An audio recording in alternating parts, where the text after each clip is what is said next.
Lena's hands trembled as she stared at the legal documents spread across Graham's mahogany desk, the adoption papers glowing under the amber light of his study. Her 6-year-old son Eli was upstairs, fast asleep in the guest room of the Whitaker mansion, completely unaware that the man who had become his hero over the past 3 months wanted to legally become his father without her. 3 months earlier, Lena Carter had clutched her worn purse against her chest as she stood before the towering iron gates of the Whitaker estate. The morning mist rolled off Lake Washington, shrouding the glass and steel mansion in an ethereal fog that made it seem more like a fortress than a home. She checked her phone again. 7:45 a.m., 15 minutes early for her interview. Good. She needed this job. The temporary nanny position had appeared like a lifeline on the employment website. Excellent pay, flexible hours, and a chance to earn enough money to finally catch up on her nursing school tuition. Lena had been juggling double shifts at Seattle General Hospital while studying for her RN degree. But even with her mother watching Eli after school, the bills kept piling up faster than her paychecks could cover them. Graham Whitaker answered the door himself, which surprised her. She had expected a housekeeper or assistant. Instead, she found herself face to face with a man whose reputation preceded him: tech mogul, reclusive millionaire, and according to the society pages she'd Googled the night before, a widower who had retreated from public life after losing his wife in a tragic accident 3 years ago. He was taller than she'd imagined, with dark hair touched by premature silver at the temples and eyes the color of storm clouds. There was something haunting about his expression, as if he carried invisible weights that pulled at the corners of his mouth and shadowed his gaze. "Ms. Carter," he said, his voice crisp and businesslike. "Thank you for coming. Please come in." The interior of the house took her breath away. Floor-to-ceiling windows offered panoramic views of the lake, while modern art adorned walls that seemed to stretch endlessly upward. Everything was pristine, almost museum-like in its perfection, yet somehow cold and lifeless. "My niece, Sophie, is visiting for the summer," Graham explained as he led her through a living room that could have housed her entire apartment. "She's 8, well-behaved, but she's been through a difficult time. Her parents, my sister and brother-in-law, died in a car accident 6 months ago. I'm her guardian now, but I'm afraid I'm not particularly good with children." Lena's heart clenched. She knew the weight of raising a child alone, though her circumstances were different. "I'm sorry for your loss, and Sophie's." He nodded curtly. "The position would be Monday through Friday, 8 to 6. Sophie has a tutor who comes in the mornings, but she needs supervision during her free time, someone to make sure she eats, perhaps engage her in activities. She's withdrawn." "That's understandable, given what she's been through," Lena said softly. "Children process grief differently than adults. Sometimes they need someone who can just be present with them without trying to fix everything." For the first time since she'd arrived, Graham's expression shifted slightly. "You sound like you speak from experience." "I do." She thought of Eli, who had never asked about his father but sometimes stared wistfully at families in the park. "My son lost his father when he was very young, not to death, but to abandonment, which can be its own kind of grief." Graham studied her for a long moment. "The pay is $1,500 a week." Lena blinked. That was more than she made in a month at the hospital. "That's very generous. I value competence and discretion. Sophie needs stability, and I need to focus on my work without worrying about her well-being. Can you provide that?" "Yes," Lena said without hesitation. "When would you like me to start?" "Tomorrow." As Graham walked her to the door, Lena felt a strange mix of relief and apprehension. The job would solve her immediate financial problems, but there was something about Graham Whitaker that unsettled her, not in a dangerous way, but in the way that made her hyper-aware of his presence, of the subtle way his jaw tightened when he mentioned his sister, of how his hands clenched and unclenched at his sides when he spoke about Sophie. "One more thing," he said as she reached the threshold. "I prefer not to have visitors during work hours." "I hope that won't be a problem." Lena nodded, though her mind immediately went to Eli.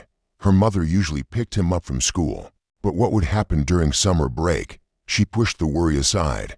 She would figure it out. She always did. That night, as she tucked Eli into their small bed in their studio apartment. He looked up at her with eyes that held too much understanding for a 6-year-old. "Mama, why do you look sad when you think I'm not watching?" Lena's chest tightened. "I'm not sad, baby, just tired. Mrs. Rodriguez says her mama gets tired too, but she has a daddy to help carry the heavy things." Ellie's voice was matter-of-fact, not accusatory, which somehow made it worse. "We're a pretty good team, you and me," Lena said, smoothing his dark hair. "We carry things together, remember?" Eli nodded and closed his eyes, but Lena stayed beside him long after his breathing deepened. Through their thin walls, she could hear the neighbor's television, the distant sound of traffic, the hum of their ancient refrigerator struggling to keep running. Tomorrow, she would enter a world of silence and luxury, caring for another person's child while her own waited for her to come home. She had no way of knowing that within a week, her carefully constructed boundaries would begin to blur, or that the man who hired her to care for his niece would soon be questioning everything he thought he knew about family, love, and second chances. 2 weeks into the job, Lena's carefully constructed plan fell apart on a Tuesday morning when her babysitter called in. Sick with food poisoning, she stood in her kitchen at 6:30 a.m., phone pressed to her ear as she listened to Mrs. Chen apologize profusely between bouts of nausea, while Eli sat at their small table eating cereal and swinging his legs. "It's okay, Mrs. Chen. Please just rest and feel better," Lena said. Though panic was already rising in her chest, she had no backup plan, no relatives nearby, and couldn't afford to miss work. The Whitaker job was too important, the money too desperately needed. Eli looked up at her with curious eyes. "Mama, what's wrong?" "Nothing, sweetheart. Just change of plans today." She knelt beside his chair, mind racing. "How would you feel about coming to work with Mama today?" "Really?" His face lit up with excitement. "To the big house by the water." Lena's stomach churned. Graham had been very clear about his preference for no visitors. But what choice did she have? She would explain the situation, keep Eli quiet and out of the way, and hopefully Graham would understand it was a what-I'm emergency. An hour later, she stood at the front door of the Whitaker mansion with Ellie's small hand in hers, his backpack, full of books and quiet activities, slung over her shoulder. Through the glass panels, she could see Graham in his study, already on a conference call. Her courage wavered. "Mama, it's like a castle," Eli whispered in awe, pressing his face to the glass. Graham looked up from his call, his eyes widening when he saw them. Lena mouthed sorry and held up her phone, hoping to convey that she would explain via text. But Graham was already ending his call and walking toward the door. "Ms. Carter," he said as he opened it, his voice carefully neutral. His gaze dropped to Eli, who had suddenly become shy and was hiding partially behind Lena's legs. "I'm so sorry, Mr. Whitaker. My babysitter is sick, and I didn't have anyone else to watch him. I promise he won't be any trouble. He'll stay with me, and it's fine," Graham said, surprising her. He crouched down to Ellie's eye level. "You must be Eli." "I'm Graham." Eli peeked out from behind Lena's legs. "You have a really big house." "I do. Would you like to see some of it?" Lena started to protest she was here to work, not give tours, but something in Graham's expression stopped her. There was a softness there that she hadn't seen before, a crack in his carefully maintained armor. Sophie appeared at the top of the grand staircase, her blonde hair in neat braids, wearing a sundress that probably cost more than Lena's monthly rent. She had been slowly warming up to Lena over the past 2 weeks, but she was still hesitant to engage fully with anyone. "Sophie, come meet Eli," Graham called up to her. The introductions were awkward at first. Sophie hung back while Eli stared openly at the chandelier hanging in the foyer.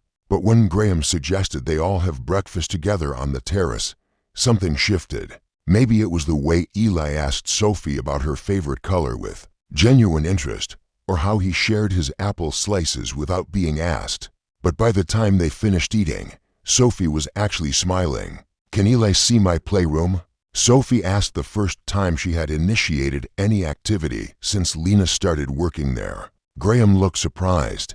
If that's all right with his mother. Lena watched her son's face light up and couldn't bring herself to say no. For a little while, but we need to let Mr. Whitaker get back to his work. Actually, Graham said, I don't have any calls until this afternoon. Why don't I show them the workshop in the basement? I've been building a model airplane. Eli, do you like planes? The rest of the morning passed in a blur of unexpected moments.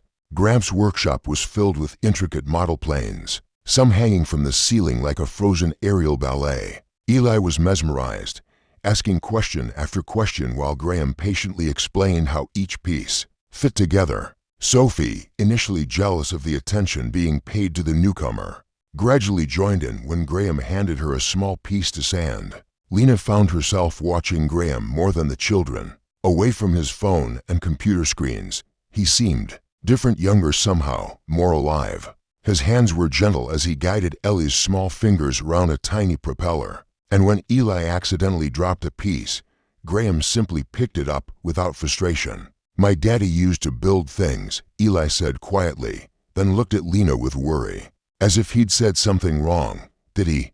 Graham asked kindly. What kind of things? I don't remember. Mama says I was too little. Ellie's voice held no sadness, just acceptance of a truth he'd lived with his entire conscious life. Graham's eyes met Lena's over the boy's head, and she saw understanding there. Not pity, but recognition of loss and resilience. That afternoon, while the children napped in the media room, Lena found Graham in the kitchen making coffee. The domestic scene felt surreal. This millionaire in his expensive shirt, sleeves rolled up, looking completely at ease in his own kitchen. I should explain about Ellie's father, she said, accepting the mug he offered her. You don't owe me any explanations. I feel like I do. I brought my personal life into your home without permission. Graham leaned against the counter, studying her. He left when I found out I was pregnant. Said he wasn't ready to be a father, that he had too much he wanted to do first. Lena took a sip of coffee, surprised by how easy it was to talk to him. I haven't heard from him since his loss, Graham said simply. That's what I tell myself on the hard days. They stood in comfortable silence for a moment, the afternoon light streaming through the windows and catching the steam rising from their cups. Eli is a good kid, Graham said. You've done an excellent job with him. Thank you, that means a lot. Lena hesitated, then added, he doesn't usually take to new people so quickly. You're good with him. Graham's expression clouded slightly. I had hoped to be good with children once, my wife and I. We were expecting when she died. Lena's heart clenched. I'm sorry, I can't imagine. Some days I think about what our child would have been like, if they would have liked building model planes, or preferred books, or music. He set down his mug, his knuckles white where he gripped the counter. Today was the first time in 3 years that I've been around children and not felt like I was drowning. The vulnerability in his voice made Lena want to reach out to him, to offer comfort the way she would to Eli after a nightmare. But the invisible line between employer and employee held her back. Children have a way of showing us who we really are, she said instead. Sometimes that's terrifying, and sometimes it's healing. When it came time to leave, Eli hugged Sophie goodbye and solemnly shook Graham's hand. Thank you for showing me the airplanes, he said with the formal politeness Lena had taught him. You're welcome anytime, Graham replied, and Lena could tell he meant it. As they drove home in her aging Honda, Eli chattering excitedly about his day, Lena felt a dangerous warmth spreading through her chest, the way Graham had looked at her son, the patience he'd shown. The gentleness in his voice had awakened longings she'd buried years ago. Longings for partnership, for someone to share the weight of parenthood, for Eli to have a father figure who wouldn't disappear. But Graham Whitaker lived in a different world, one where she was an employee, not an equal. She couldn't afford to forget that. No matter how natural it had felt to drink coffee in his kitchen, or how her pulse had quickened when he'd smiled at something Eli said. That night, as she tucked Eli into bed, he looked up at her with sleepy eyes. Mama, can we go back to Graham's house tomorrow? We'll see, baby. I hope so. He said he'd teach me how to make the wings curve just right. As Eli drifted off to sleep, Lena stared at the ceiling of their small apartment and wondered what she had gotten herself into. The boundaries she'd tried so hard to maintain were already blurring, and she was beginning to realize that the greatest danger wasn't losing her job, it was losing her heart. Part 3. The unraveling. A month had passed since Ellie's first visit to the Whitaker estate, and what had started as an emergency babysitting solution had evolved into an unspoken arrangement. Graham never explicitly said Eli was welcome, but he began asking about the boys' whereabouts when Lena arrived alone, and their days together had settled into a comfortable rhythm that felt dangerously like family. It was during the 4th week of July when everything changed. Lena was in the kitchen preparing lunch for Sophie and Eli when she heard Graham's voice from his study, raised in a way she'd never heard before. The children were in the garden, safely out of earshot, but she could hear fragments of his conversation through the partially open door. "Not your decision to make, Victoria. He's my responsibility now. I don't care what the lawyers say." The call ended abruptly, followed by the sound of something heavy hitting the wall. Lena hesitated, then knocked softly on the study door.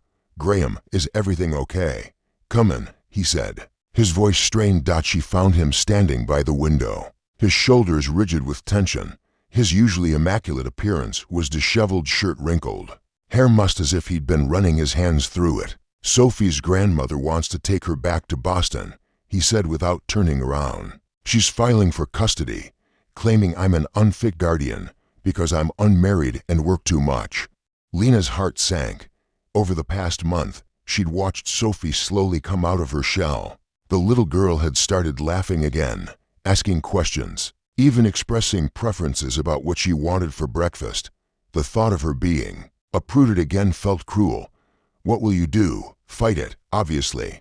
But Victoria Hartwell has resources and connections I don't. She's already convinced half the family that a single man can't properly raise a little girl." Graham turned to face her, and Lena was startled by the raw emotion in his eyes. "Sophie's parents specifically named me as her guardian in their will. They trusted me with their daughter, and now everyone thinks I'm going to fail her." "You're not failing her," Lena said firmly.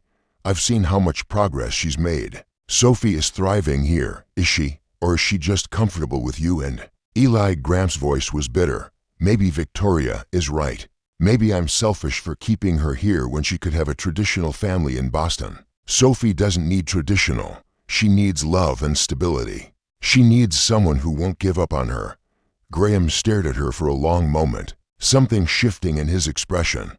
"Lena, there's something I need to tell you. Something I should have said weeks ago." The air in the room seemed to thicken. Lena's pulse quickened, though she wasn't sure if it was from anticipation or dread. "What is it?" "This arrangement we have with Eli coming here, the 4 of us spending time together. It's not just convenient for me. He struggled with the words. "It's the closest I've felt to having a family since Sarah died.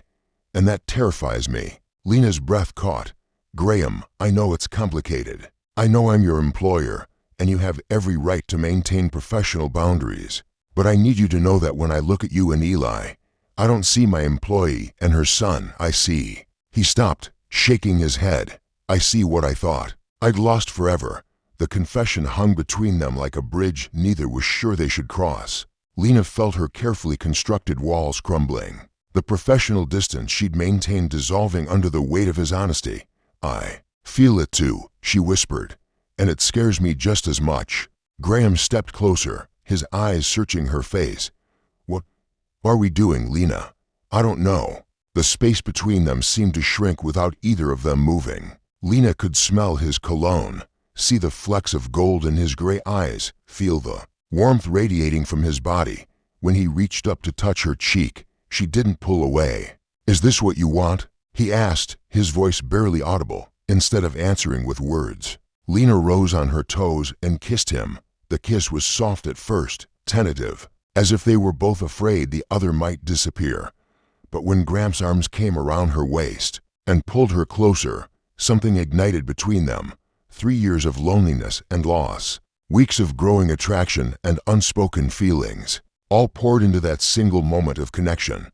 When they finally broke apart, both were breathing hard. Graham rested his forehead against hers, his hands still framing her face.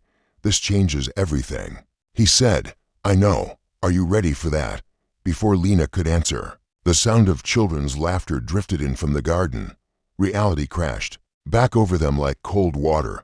They sprang apart, suddenly aware of where they were, who they were, and all the complications that lay ahead. "Mama," Ellie's voice called from the kitchen. "We're hungry, coming." "Baby," Lena called back, her voice shakier than she'd intended. She looked at Graham, whose expression had become carefully neutral again, though his eyes still held traces of the heat they'd shared moments before. We should talk about this," she said. "Tonight, after the children are asleep." The rest of the day passed in a haze of stolen glances and careful distances. Lena found herself hyper-aware of Graham's presence, of the way his fingers brushed hers when he handed her a glass, of how his gaze lingered on her when he thought she wasn't looking.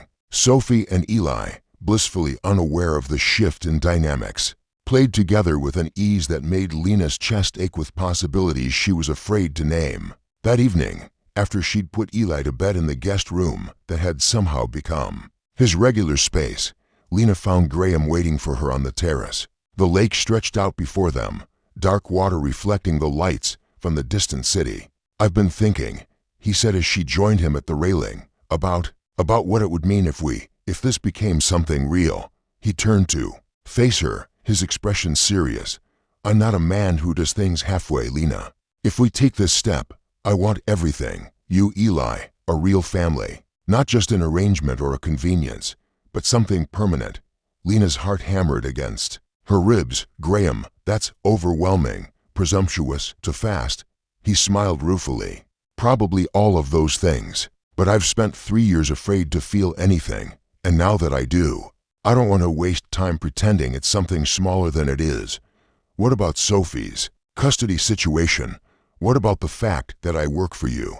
What about—" Graham silenced her with another kiss, deeper this time, more urgent. When they broke apart, he rested his hands on her shoulders. "We'll figure it out, all of it, together." As they stood there in the moonlight, Lena felt herself balanced on the edge of a precipice. Below lay either the life she'd always dreamed of or a fall that could destroy everything she'd worked to build for herself and Eli. But when Graham's arms came around her again, when he whispered her name against her hair like a prayer, she realized she was already falling. The question was whether he would catch her or whether they would both crash together into something neither of them could control. 2 months had passed since that night on the terrace, and Lena's life had transformed in ways she was still struggling to process. What had begun as stolen moments and careful touches had evolved into something deeper, more complex, and infinitely more terrifying. Graham had officially hired a different nanny for Sophie, insisting that Lena shouldn't have to navigate the complicated dynamics of being both his employee and his, whatever they were becoming. They hadn't defined it yet, this thing between them. It existed in the spaces between words, in the way Graham's hand found hers during their evening walks round the lake, in how naturally Eli had started calling the mansion our house when he spoke to his kindergarten classmates. It lived in the way Sophie had begun coming to Lena with scraped knees and bad dreams, and how Graham read bedtime stories to Eli with a tenderness that made Lena's chest tight with unnamed emotions. But on this particular October evening, as autumn painted the trees around Lake Washington in brilliant shades of gold and crimson, everything was about to change again. Lena was in Graham's kitchen, their kitchen. She'd started thinking of it, helping Sophie with her homework while Eli built an elaborate Lego city on the floor. Graham had gone to his study after dinner to take a call from his lawyers about Sophie's custody case, which had been dragging on for months with no clear resolution in sight. "Lena," Sophie looked up from her math worksheet, her blue eyes serious. "Are you going to marry Uncle Graham?" The question hit Lena like a physical blow. Ellie's head snapped up from his Legos, suddenly very interested in the conversation. "Why would you ask that, sweetheart?" "Because he looks at you the way Daddy used to look at Mommy. And you're here all the time now, and Eli sleeps in the room next to mine, and it feels like—" Sophie struggled for the words. "It feels like we're a family, out of the mouths of babes." Lena's throat tightened. "It's complicated, Sophie. Adults always say that when they don't want to explain something," Eli piped up with the devastating honesty of a 6-year-old. "But I think Sophie's right. Graham acts like he's my dad sometimes." Before Lena could figure out how to respond to that, Graham appeared in the doorway. His expression was strange, a mixture of exhaustion, determination, and something else she couldn't identify. "Kids, could you give me a few minutes alone with Lena?" he asked. "Sophie, why don't you show Eli that new book you got yesterday?" The children exchanged knowing looks. When had they become such conspirators? And disappeared upstairs, leaving Lena alone with Graham in the suddenly too quiet kitchen. "How much of that did you hear?" she asked. "Enough." Graham moved closer, his gray eyes intense. "Lena, we need to talk. If this is about what Sophie said, it's not. Well, not directly." Graham ran a hand through his hair. A gesture she'd learned meant he was trying to find the right words. "My lawyers called with an update on the custody case." Lena's stomach dropped. "Bad news? Victoria's legal team has been building a case around my fitness as a single guardian. They're arguing that Sophie needs a stable, traditional family environment." Graham's voice was carefully controlled. "But there's something they discovered that changes everything." "What?" Graham took a deep breath. "They've been having me followed. Lena, they have photographs of you and Eli here, documentation of how often you stay overnight, evidence of what they're calling an inappropriate live-in relationship with an unmarried woman, and her illegitimate child." The words hit Lena like physical blows. "Illegitimate? How dare they?" "I know. It's archaic and insulting and completely irrelevant to my ability to care for Sophie. But Victoria's lawyers are using it to paint a picture of moral instability." Graham stepped closer, his hands reaching for hers. "Lena, they're threatening to drag you and Eli through a very public, very ugly court battle if I don't voluntarily relinquish custody." Lena pulled her hands away, panic rising in her chest. "Then I'll leave. I'll quit, move out, whatever it takes to protect Sophie's place with you." "No." Graham's voice was sharp. "I won't let them drive you away. I won't let them destroy what we've built here. Graham, be realistic. Sophie is more important than whatever this is between us. Sophie is important, but so are you. So is Eli. So is the family we've become." Graham's eyes blazed with an intensity that made Lena's knees weak. "Which is why I'm going to fix this." "How?" Graham reached into his jacket pocket and pulled out a small velvet box. Lena's world tilted on its axis. "Marry me," he said simply. The kitchen fell silent except for the hum of the refrigerator and the distant sound of children's voices from upstairs. Lena stared at the box in Graham's hands, her mind spinning. "Graham, you can't be serious." "I've never been more serious about anything in my life." He opened the box, revealing a stunning solitaire diamond that caught the kitchen light and threw it back in brilliant fragments. "Marry me, Lena. Make this real, make this legal. Make it impossible for anyone to question the stability of Sophie's home environment. You're proposing to me to win a custody battle." Lena's voice was barely a whisper. "No." Graham set the box on the counter and cupped her face in his hands. "I'm proposing to you because I love you, because I love Eli, because I can't imagine my life without either of you in it. The custody battle just gave me the courage to stop waiting for the perfect moment." Lena's eyes filled with tears. "Graham, I know it's fast. I know it's complicated. I know there are a dozen reasons why this might not work." His thumbs brushed away the tears that had started to fall. "But I also know that these past few months have been the happiest of my life. Since Sarah died, I know that Eli has brought joy back into this house in ways I didn't think were possible. I know that Sophie lights up when you walk into a room, and I know that when I wake up in the morning, the first thing I want to see is your face. The children will be over the moon." Sophie's been dropping hints for weeks, and Eli asked me last Tuesday if I was going to be his daddy soon. He did not.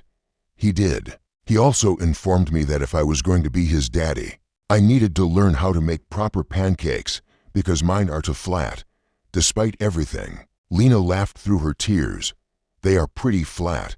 So is that a yes?" Lena looked at the ring, at Graham's hopeful face, at the life he was offering her. It was everything she'd dreamed of and everything she was terrified to want. A stable home for Eli, financial security, love, partnership, the chance to give Sophie the mother figure she desperately needed. But it was also built on a foundation of legal necessity and moved at a pace that made her head spin. Was it real love or just convenience dressed up in romantic language? Could a relationship that started with such practical motivations ever become something authentic? "I need time to think," she said finally. Gramps' face fell slightly, but he nodded. "Of course, this is a big decision. Take all the time you need." "Actually," Lena said, surprising herself, "I don't need time to think about whether I love you.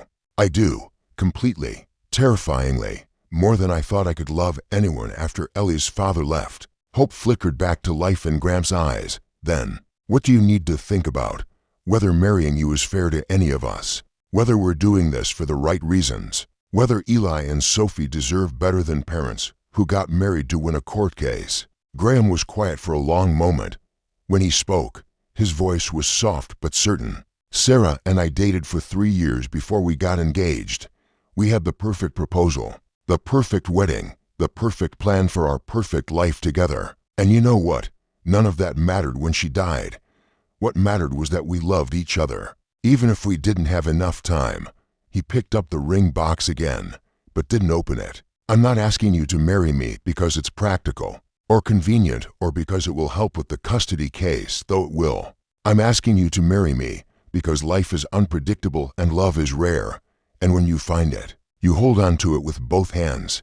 Lena closed her eyes, feeling the weight of the decision pressing down on her. When she opened them again, Graham was watching her with patient intensity, waiting for her answer to a question that would change all of their lives forever. Upstairs, she could hear Ellie's delighted laugh mixing with Sophie's giggles as they played together, two children who had found in each other the siblings they'd never had. In that moment, Lena realized that maybe the question wasn't whether they were getting married for the right reasons. Maybe the question was whether she was brave enough to believe in the family they'd already become. The engagement ring sat on Lena's nightstand for 3 days, catching the morning light each time she woke up, a constant reminder of the choice that would reshape not just her life, but the lives of 3 other people she'd come to love desperately. Graham had been patient, giving her space while still maintaining their daily routines: family dinners, bedtime stories, weekend trips to the farmer's market, where Eli insisted on picking out the biggest apples and Sophie carefully selected flowers for the kitchen table. But Lena could see the tension in the set of Gramps' shoulders, the way his fingers drummed against his coffee mug, the quick glances he threw toward her left hand as if checking whether the ring had magically appeared there overnight. She could also see it in Sophie, who had become increasingly clingy, as if sensing that another upheaval might be coming. And Eli, perceptive beyond his years, had started asking careful questions about whether they would be staying at Gramps' house forever. It was Thursday evening when Victoria Hartwell arrived unannounced. Lena was helping Sophie with her science project at the kitchen table when the doorbell rang. Graham had gone upstairs to tuck Eli into bed, a ritual that had evolved naturally over the months and never failed to make Lena's heart clench with dangerous hope. Through the window, she could see a sleek black sedan in the driveway and a woman in an expensive coat standing at the front door. "Who's that?" Sophie asked, looking up from her paper-mache volcano. "I'm not sure, sweetheart." Gramps' voice carried down from the foyer moments later, tight with controlled anger. "Victoria, you should have called. I was in the neighborhood," came a crisp, cultured voice that made Sophie freeze beside Lena. "I thought it was time I saw how my granddaughter was living." Lena's stomach dropped. This was Sophie's paternal grandmother, the woman who had been fighting for custody, who had hired private investigators to document their unconventional family arrangement. She looked at Sophie, whose face had gone pale. "It's okay," Lena whispered, taking the little girl's hand. "Why don't you go upstairs and see if Eli wants to read another chapter of that book you started yesterday?" Sophie nodded and slipped away, just as Victoria Hartwell swept into the kitchen with Graham trailing behind her, his jaw set in a hard line. Victoria was exactly what Lena had expected: silver-haired, impeccably dressed, with the kind of bearing that came from generations of old money and social position. Her eyes, the same blue as Sophie's, swept over the kitchen with barely concealed disdain before settling on Lena with laser-like intensity. "And you must be the nanny," Victoria said, her tone making the words sound vaguely unsavory. "I'm Lena Carter," Lena replied, rising from her chair with as much dignity as she could muster. Sophie and I were just working on her science project. How domestic. Victoria's gaze moved to the volcano on the table, then to the children's drawings stuck to the refrigerator with magnets, the pile of mail on the counter. The general lived in warmth of a home where children actually lived. Graham, I'd like to speak with you privately. Anything you have to say can be said in front of Lena, Graham replied, moving to stand beside her in a gesture of solidarity that wasn't lost on anyone in the room. Victoria's eyebrows rose. I see. How interesting. She pulled out her phone and made a note. My lawyers will find that very illuminating. Your lawyers can go to hell, Graham said quietly, and Lena had never heard such controlled fury in his voice. Language, Graham. There are children in the house. Victoria tucked her phone away and smiled coldly. Speaking of which, where's my granddaughter? I'd like to see her. Sophie is upstairs reading, Lena said before Graham could respond. She's had a long day at school. I'm sure she has, and I'm sure she's quite comfortable here in this arrangement. Victoria's eyes glittered with malice. Tell me, Miss Carter, how long have you been living here unmarried, with your illegitimate child? The words hit like a slap. Lena felt Graham tense beside her, but she kept her voice steady. My son and I have been part of this household for several months now. Part of the household? How quaint. Victoria circled the kitchen like a predator scenting weakness. And what exactly is your relationship with my granddaughter's guardian? That's enough, Victoria. Graham stepped forward, his voice dangerous. Get out of my house. Oh, but I'm just getting started. Victoria's smile was razor sharp. You see, I've been documenting this little domestic fantasy of yours for months now. The overnight stays, the cohabitation, the way you're playing house with this woman and her bastard child while my granddaughter watches. This time, Lena couldn't stay silent. Don't you dare talk about my son that way. Your son, Victoria laughed. A sound like breaking glass, a 6-year-old boy with no father, living in a house with a man who isn't his parent and a little girl who's already lost too much. Do you have any idea what kind of psychological damage you're inflicting on both of these children with your selfish games? The only person inflicting damage here is you, Graham said, his control finally snapping. Sophie has been happier in the past few months than she's been since her parents died. She has stability, love, a sense of family, Victoria's voice rose. She has a traumatized single mother playing dress-up in a rich man's house and a confused little boy who doesn't know if he's a guest or a son. You call that stability? Lena felt tears sting her eyes, not because Victoria's words were cruel, but because they echoed every doubt she'd been carrying for weeks.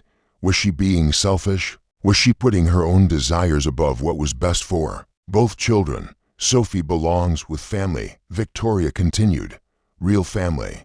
In Boston, she'll have cousins her own age, a stable community, proper schools. She has all of that here. Here she has confusion and uncertainty and adults who can't even decide if they're getting married or just playing house. Victoria's gaze flicked between Graham and Lena. My lawyers tell me you've been engaged for several days now, but Miss Carter hasn't accepted. How telling. Lena's breath caught. Of course Victoria's investigators would know about the proposal. They probably knew what she'd had for breakfast. My relationship with Lena is none of your business, Graham said. It is absolutely my business when it affects my granddaughter's welfare. A child needs certainty, Graham, not adults who can't commit to each other trying to play family with her emotions. Stop. The word came out sharper than Lena intended, cutting through the toxic atmosphere like a blade. Both Graham and Victoria turned to look at her, but she only had eyes for the staircase where she could see two small faces peering through the banister. Sophie and Eli, who had undoubtedly heard every poisonous word.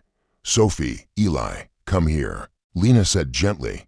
The children crept down the stairs, Sophie's face streaked with tears, Ellie's eyes wide with confusion. When they reached the kitchen, Sophie ran straight to Graham, who swept her up in his arms, while Eli pressed against Lena's side. Grandmother Victoria, Sophie whispered, and Lena could hear the fear in her voice. Hello, darling. Victoria's tone immediately softened, though her eyes remained calculating. I've missed you so much. I came to see if you might like to come visit me in Boston. We could go to the Children's Museum. Maybe do some shopping. I don't want to go to Boston. Sophie said, her voice muffled against Graham's shoulder. I want to stay here with Uncle Graham and Lena and Eli. Sweetheart, you don't understand. I understand enough. Sophie lifted her head, and despite her tears, there was steel in her young voice that reminded Lena powerfully of Graham. You want to take me away from my family. I am your family, Sophie, your real family. So is Uncle Graham. So is Lena. So is Eli. Sophie's voice gained strength with each word. We take care of each other. We eat dinner together and read stories, and help with homework and fix things when they're broken. That's what families do. Victoria's composure cracked slightly. Sophie, you're too young to understand the complexities. She understands perfectly. Lena interrupted, finding her voice at last. She looked at Victoria, then at Graham, then down at Sophie's tear-streaked face and Ellie's worried expression. In that moment, every doubt, every fear, every carefully constructed reason for hesitation fell away. She walked to the counter where she'd left her purse and pulled out the small velvet box that had been burning a hole in her life for 3 days. Graham's eyes widened as she opened it and slipped the ring onto her finger. You want certainty? Lena said to Victoria, her voice steady and clear. Here's your certainty. Graham asked me to marry him, and yes, I'm saying yes. Not because of your custody battle, not because it's convenient, but because I love him. Because I love Sophie. Because I love the family we've built together. She turned to Graham, whose face had transformed with joy and relief. I'm sorry I took so long to answer. I was scared of moving too fast, scared of making the wrong choice, scared of all the ways this could go wrong. But I realized that I was so busy being afraid of the wrong reasons, that I was ignoring all the right ones. Graham set Sophie down and crossed to Lena into strides, pulling her into his arms and kissing her with a passion that made Victoria clear her throat disapprovingly. When they broke apart, he rested his forehead against hers. Are you sure? He whispered. I've never been more sure of anything in my life, Mama. Does this mean Graham is going to be my daddy? Eli asked, tugging on Lena's jeans. Lena knelt down to his level, Graham beside her. If you want him to be. Eli threw his arms around Graham's neck. I want him to be. I've been practicing calling him Daddy in my head. Sophie joined their impromptu family huddle, and for a moment, the kitchen was filled with laughter and tears and the kind of chaotic joy that only comes from love freely given and received. Victoria watched this display with an expression of disgust mixed with something that might have been envy. This is exactly what I'm talking about, she said finally. You're making decisions based on emotion instead of logic. Marriage isn't a game, Graham. These children aren't dolls for you to play house with. You're right, Graham said, standing and pulling Lena up with him, keeping one hand on each child's shoulder. Marriage isn't a game. It's a commitment, a promise, a choice to build something together even when it's hard, even when other people don't understand it, even when the timing isn't perfect. He looked directly at Victoria, his gray eyes blazing with certainty. I choose Lena. I choose Eli. I choose Sophie. I choose this family we've created, and I will fight for it with everything I have. You'll lose, Victoria said coldly. My lawyers will tear the sham marriage apart in court. They'll prove you're unfit parents who put your own desires above these children's welfare. Then let them try, Lena said, surprised by her own fierceness. Because I'd rather fight for this family than live safely without it. Victoria stared at them for a long moment, at Graham's protective stance, at Lena's determined expression, at the way the children pressed close to their chosen parents. Something shifted in her face, and for just a moment, she looked less like a predator and more like a grieving grandmother who had lost her son and was terrified of losing her granddaughter too. Sophie, she said quietly, are you really happy here? Sophie nodded solemnly. Really, really happy, Grandmother Victoria. Happier than I've been since Mommy and Daddy died. Victoria's composure finally cracked completely. Tears spilled down her cheeks as she looked at her granddaughter. Really looked at her and saw what everyone else could see. A child who was healing, who had found love and security in an unconventional but genuine family. I miss your father so much, Victoria whispered. You're all I have left of him. I'm not going anywhere. Grandmother, Sophie said gently. Uncle Graham said you can visit whenever you want. You could come for Christmas, or my birthday, or just because. But this is my home now. This is my family." Victoria nodded slowly, wiping her eyes with a tissue from her expensive purse. I suppose I could discuss visitation arrangements with the lawyers instead of pursuing full custody. We'd welcome that," Graham said quietly. "You're Sophie's family too, Victoria. There's room for all of us in her life." After Victoria left with a stiff goodbye and a promise to call her lawyers, in the morning the four of them stood in the kitchen, emotionally drained but somehow lighter. "So," Graham said, pulling Lena close and admiring the ring on her finger, "when do you want to get married?" "Tomorrow," Eli suggested helpfully. "I'm ready to have a daddy." "How about we plan something a little more special than tomorrow?" Lena laughed. "But soon. Definitely soon. Can I help plan the wedding?" Sophie asked, bouncing on her toes. "Can I be the flower girl? Can Eli walk you down the aisle? Can I?" Eli asked, his eyes wide with excitement. Lena looked at her son, this amazing little boy who had never had a father, but was ready to embrace one with his whole heart, and felt her eyes fill with tears. "Again, I can't think of anyone I'd rather have walk me down the aisle." That night, after the children were asleep and the dishes were done and the leftover chaos of the day had been tittied away, Lena and Graham sat on their terrace overlooking the lake. The moon was full, casting silver ripples across the dark water, and the October air was crisp with the promise of winter. "No regrets?" Graham asked, his arm around her shoulders, as she leaned against him. "Not one," Lena said, then paused. "Actually, that's not true. I have one regret." Graham tensed. "What?" "I regret waiting 3 days to say yes. I regret letting fear make me hesitate when my heart knew the answer from the moment you asked." Graham's arm tightened around her. "We have the rest of our lives to make up for those 3 days." "The rest of our lives," Lena repeated, testing the words. They felt good in her mouth, solid and real, and full of promise. "The rest of our lives as a family," Graham corrected, and kissed the top of her head. Inside the house, they could hear the faint sounds of children sleeping, Ellie's occasional murmur from his dreams, the whisper of Sophie turning over in her bed, the sounds of home, of family, of a future that had seemed impossible just months before. Lena thought about the woman she'd been when she first walked through Graham's front door, desperate, scared, trying so hard to keep her walls up and her heart protected. She thought about the choices that had brought her here, the decision to take a job she was overqualified for, to bring Eli into Graham's world when she had no other options, to trust in something that felt too good to be true. And she thought about the choice she'd made tonight, not just to marry Graham, but to believe in the family they'd built together, to fight for it, to choose love over fear even when the outcome was uncertain.